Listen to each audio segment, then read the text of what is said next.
In this video, we're going to take a look at an image, and specifically, we're going to think about that image as a NumPy array. It's a collection of pixels, and when we see it that way and we think of it that way, it opens the door for us to be able to think about how we can manipulate that image. We can manipulate those pixels to do different things we might want to do, and to examine it in a way that we wouldn't if we were just sort of thinking of it as just a single entity that was just the image itself. So we'll start with these import statements. We've got matplotlib and NumPy coming in here, and then this imread function to bring this file into the local environment. The file right now is sitting in my Google Drive, and now, as we see from this nice happy green check mark, we brought it in successfully.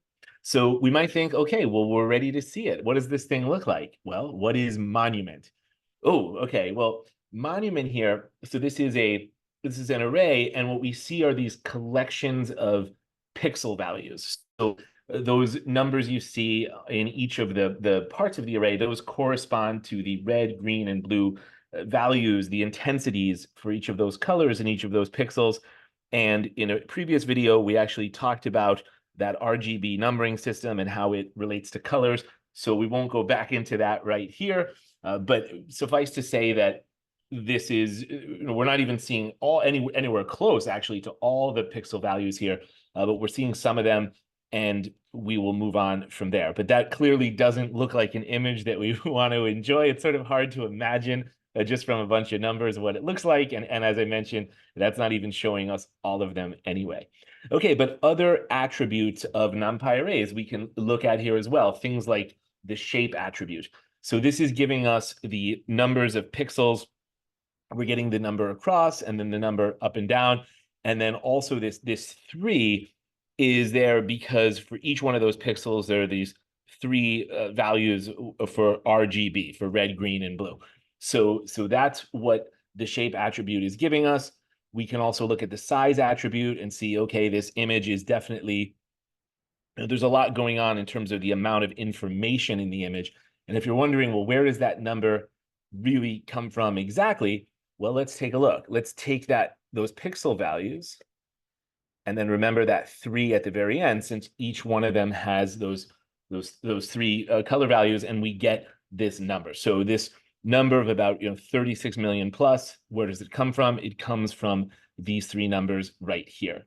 We can look at the D type, and from that we can understand how that gives us a clue of how much memory this is really going to take up. And right now, so each of those values is being stored as an int, which is sort of not as crazy memory-wise as if they were each stored as a float. But I'll move on from there and say we should look at it now. So finally, we're going to see this image, right? We've looked at all these other attributes of it, but so far you might think, is there really even an image here? And thankfully there is, and here it is. So right off the bat, you can see this beautiful monument, although there's this fence sort of awkwardly there, but probably the much more awkward feature of this is that it's tilted in a way that might make our neck hurt if we actually tried to look at it as we would imagine it, how it would appear from the perspective of someone taking that picture from the street level. So we're going to need to rotate it. And thankfully, there's a NumPy function for that.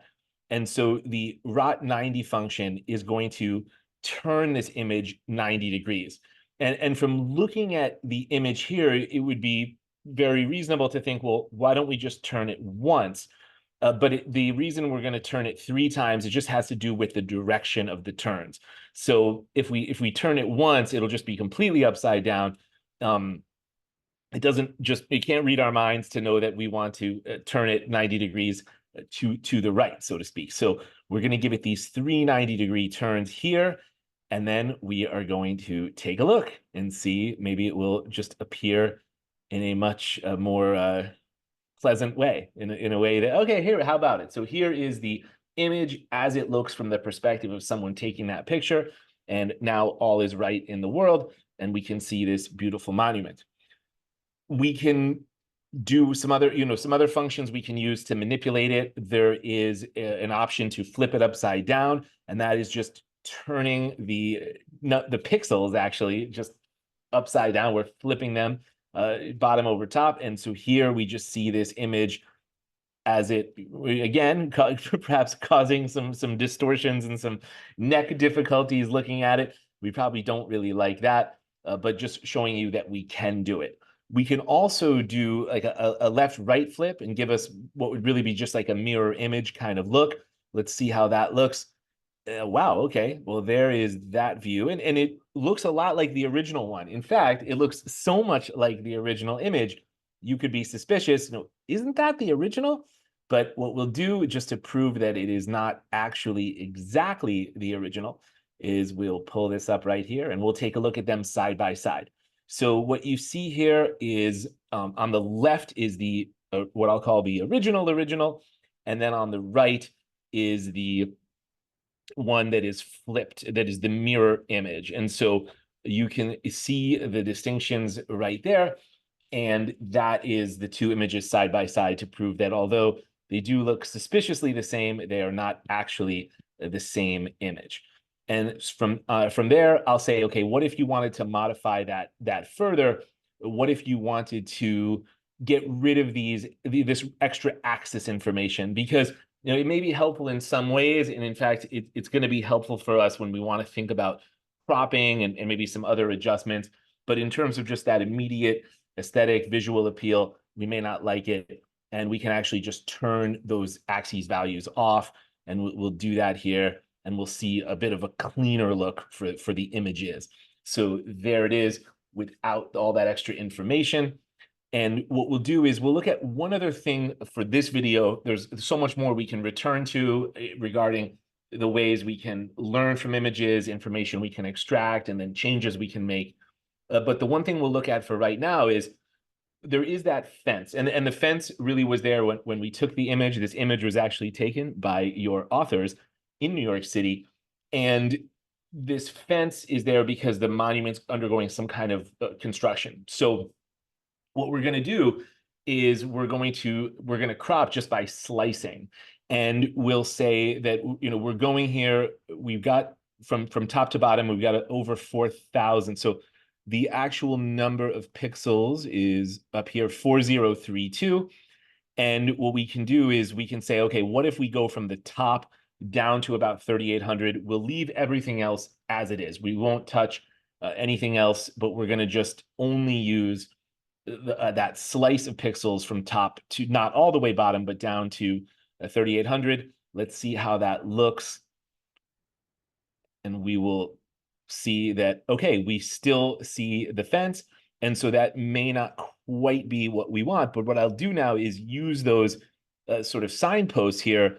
And I'll say that that was not enough of a crop. So let's change that crop to, let's say 3,200.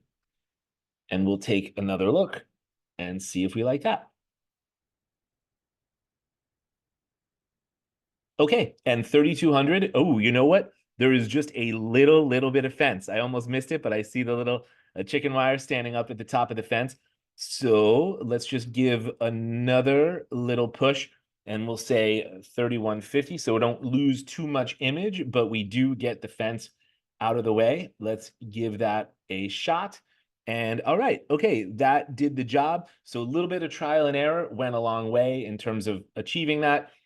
But overall, the intent of this video was just to demonstrate that we can read images into our Python environment, see those images as NumPy arrays, and then manipulate them accordingly. So there's a lot more we could do with it, and we'll come back to that in the future. In the meantime, thanks for watching. Don't forget to like and subscribe, and have a great day. Thank you.